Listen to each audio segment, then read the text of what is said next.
शिवाय नमः। कर्मकांड क्यों और कैसे? जिज्ञासा हमारे समाधान परम पूज्य गुरुदेव द्वारा।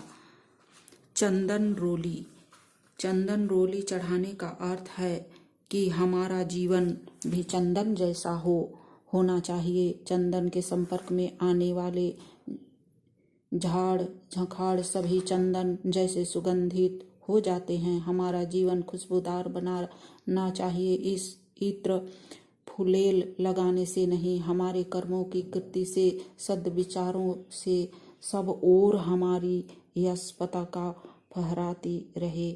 हमारे पास जो भी प्रतिभा है उसे समाज के लिए नियोजित करना चाहिए। स्वार्थ के लिए नहीं, परमार्थ के लिए जीवन जीने की बात सोचें। भागीरथ ने गंगा अवतरण के लिए कठोर तपश्चर्या की थी। उसमें परमार्थ की ही भावना थी, तभी तो वह गंगा भी स्वयं को भागीरथी कहलाकर धन्य हुई। भगवान की भक्ति सबरी जैसी होनी चाहिए। केवल भजन कीर्तन करने वाले सच्चे भक्त नहीं होते हैं।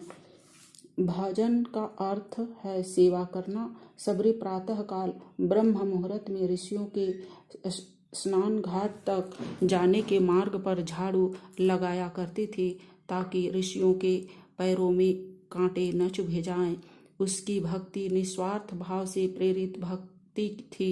तभी तो भगवान राम एक दिन उसकी कुटिया में गए और उसके जूठे बेर भी खाए। चंदन यह कहता है कि दूसरों की सेवा करना सीखो। चंदन के बारे में कहावत है, खड़े खड़े 100 साल, पड़े पड़े 100 साल। मतलब कि चंदन का पेड़ 100 साल तक खड़ा रहकर अपनी सुगंध फैलाता रहता है और कटने के बाद उसकी लकड़ी भी 100 साल तक सुगंध देती रहती है।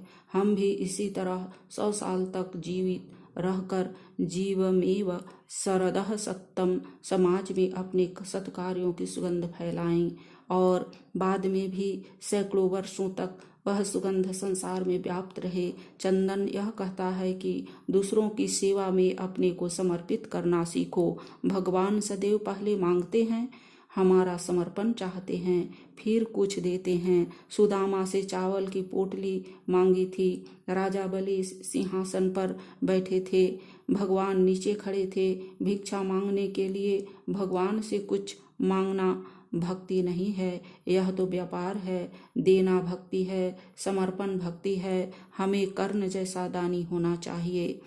ओम शांति।